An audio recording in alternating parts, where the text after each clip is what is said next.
right? So let's talk a little bit about where we are with the intel.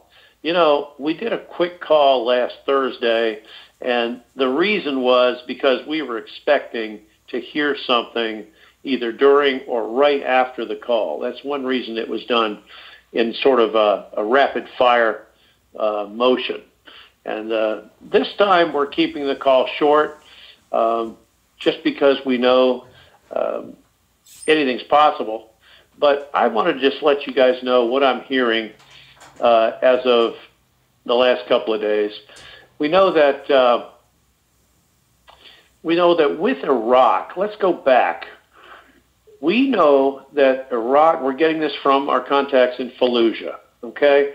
We know that Iraq's rate is in their budget, which we found was passed last Tuesday. It'd be a week ago today. And we also know that at that time on Tuesday, invitations went out to all the companies that were in Kuwait for the Rebuilding Iraq conference that was hosted by Kuwait. We know that those companies received invitations to come back to Iraq, to Baghdad, starting tomorrow for signing off those agreements that they were putting together for their companies, for Iraq. Now, they were supposed to start coming in today into Baghdad to be ready to sign off on those agreements that they've made with Iraq tomorrow. Now, okay, that speaks well. That lets us know that even though we've heard rates for the dinar, we know what they are, we know what they are on the screens. I do, and a lot of people have heard and know some fairly accurate rates. You know, we still are not publicly seeing that, not universally, internationally. I mean, some people and the people that may need to know it, and that's fine. But it's not public knowledge yet. Now, will it become public knowledge tomorrow? Maybe. Maybe that's true. I don't know that, though. I would say that the opinion is that Iraq will begin, and they're no longer really an issue in terms of where we are with getting everything else underway for us.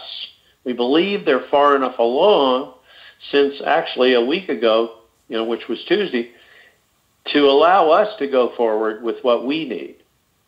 Okay, we've also heard the CBI site was down, I believe it was since about 4 o'clock Eastern time on Sunday, because we've got traders that are trading currencies like the Iraqi dinar, and we know directly from that individual what the rate was, and he was going to trade another 4 hours, which would have been until the closing.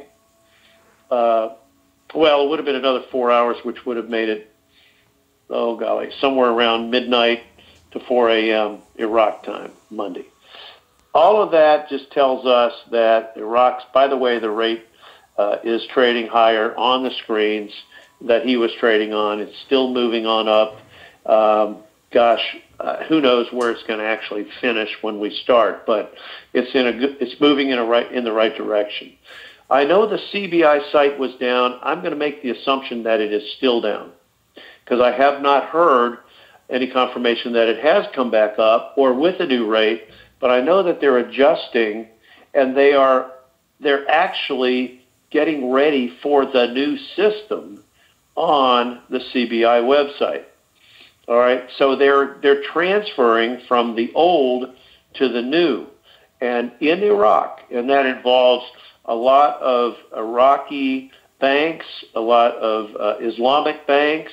It includes some international banks and branches. It includes money centers. It includes currency exchange locations in Iraq.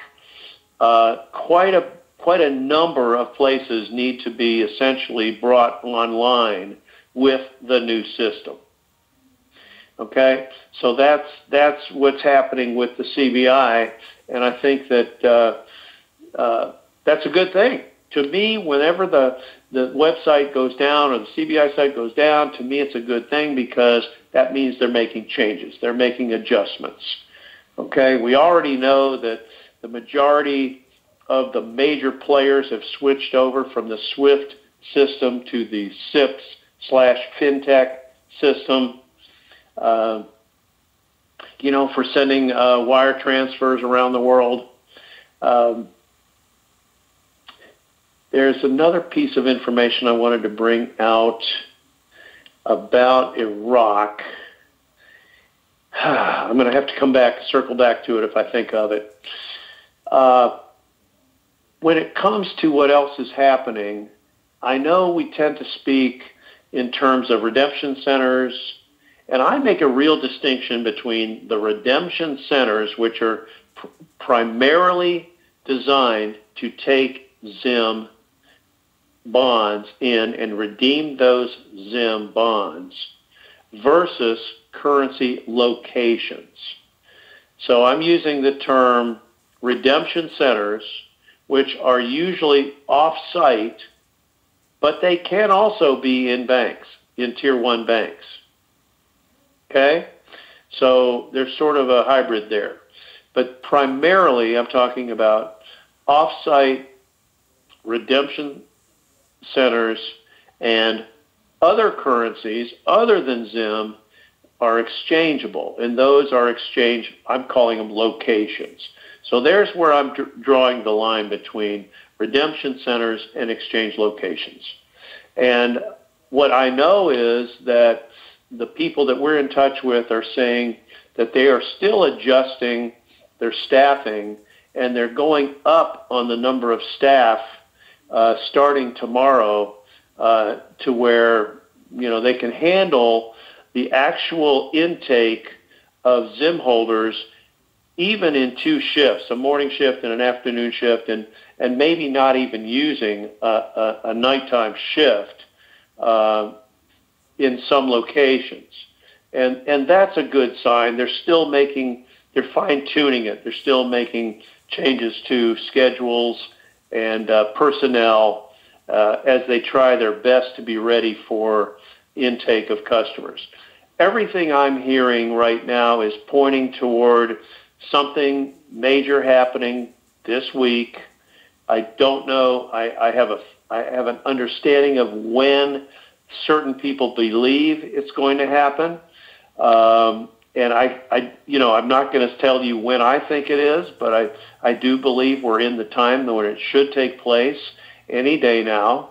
But you know how it is. We've sort of been at almost the same point, at least we thought we were, and then we've had to wait. So I'm asking everybody to stay patient, but to also be ready. Be ready, because I think this is coming to us very, very closely. We've heard that the 28th is a deadline of sorts. Sometimes we get in trouble if we use the term deadline or back wall. I'm aware of that. I try not to use that. But I do believe that there's something to that. We'll see if it's honored. We'll see if that's what happens. But every indication is that rates on all the currencies are at a really good level right now, so you shouldn't have to worry about that at all. I'm trying to think what I can tell you guys that won't get any of us in any trouble at all. I would say that if you have, the redemption centers are going to be ready to do what we've called a skeleton or bare bones trust. If you have the wherewithal to go in with your trust document, or really with your affidavit of trust, or your basic certificate of trust or trust certificate, which can be several pages. If you can go in with that, that would eliminate one step and save them time and you time in terms of your trust documentation. So I would say that's something that would be helpful. Now, it doesn't mean you couldn't get help there at the Redemption Center putting your trust together and so on, but you could, you know that you can come back in 30, 45 days, whatever, get with your banker. I wouldn't run it all the way up to 90 days, but you could make some changes to your trust and supplement or substitute any changes that you make or amendments that you make to your trust. You can bring that documentation in and make that happen, and that would be good. I'm just thinking it might help streamline the situation if you're able to do that. Beyond that, you guys, I heard, and I can't prove this, so this is something that's a hearsay. I heard that some things had happened in internationally, referring to Asia and possibly Europe, overnight, last night into today. But I haven't seen any evidence of it. I haven't seen it. I haven't seen anything yet to show that that occurred.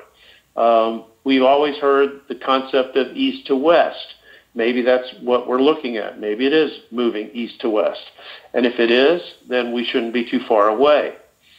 I've got certain people that are looking at certain days this week, feeling like we're ready to get started, and I think they are right. Hopefully they are. And other than that, the main thing is have your humanitarian projects ready to go in terms of how you express it to the person that you're going to be talking with. You'll have 1 to 3 minutes to put that out in just a general way. It doesn't have to be a big outline. If you had 1 or 2 pages of something with bullet points, you could bring those up, and you could talk to them about what it is you plan to do from a humanitarian point of view. Other than that, rates on the Zim, as you know, as I mentioned, are negotiable. It's also true for dinar and dong. They are somewhat negotiable. So there is a privately negotiable rate. I've called it a PNR for a year or more now. Privately negotiable rate on those 3 currencies. And, of course, the Zim we treat as a bond. Nothing tremendously new, but I can tell you, I will say it's been very quiet in the last few days with a few pieces of information here and there. But I think the redemption centers are ready to go. I think that the banks are finally, I think, up to speed and ready to go. The Tier 2 banks were a little bit of a holdup last week with not having a proper written relationship for the Tier 1 banks that they were going to be affiliated with. In other words, that if someone came in and they wanted an account, let's say, at a Tier 2 bank, like a Regions Bank or a Fifth Third or a SunTrust or something like that, and they wanted to bank with them, they would be able to be referred to, and then, of course, there would be a referral commission paid back through the banks to the Redemption Center personnel. I mean, they will do quite well based on the commissions that they will make on the exchanges and redemption that we do. Okay? My understanding is that portion doesn't come out of our side of the equation, but rather comes out of the side of the equation that may actually be compensated by China. So we'll see. It won't matter either way, really. It's all good. We're going to be in great shape.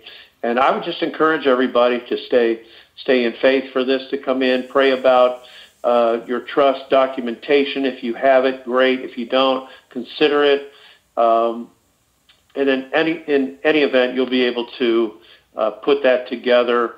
But do go in, if you don't have your trust information ready and done, do go in with 5 or 6 trust names written down and have a list of who you want your trustees to be. If it's you and someone else, Have that listed out, and also have listed out any beneficiaries and successor beneficiaries that you would want to have. Okay, just the very basic trust information to go into and plug those things in should you decide to use the so-called skeleton trust. Okay? And I just think, guys, we've basically learned a lot in the last 6 or 7 years. There have been a lot of things that have changed. This has been a very permeable situation for us, very malleable, and it's been a little bit difficult to pin anything down. With some things we definitely know, and some things are going to be surprised even to me probably when I go in there. So we'll see. But I'm excited, guys, and I want to just ask, and I want to thank everybody on my team. I want to thank Sue and Bob and Pastor Stephen for their faithfulness and their ability to help and put out information. And I'd like to thank all the Big Call listeners here in the U.S. and Canada, which I call Big Call Country, and the rest of you around the globe, which I call Big Call Universe, for listening in and being part of our call for this many years. My intention is to take time. All of us will take some time, a month or so, but we will be in touch with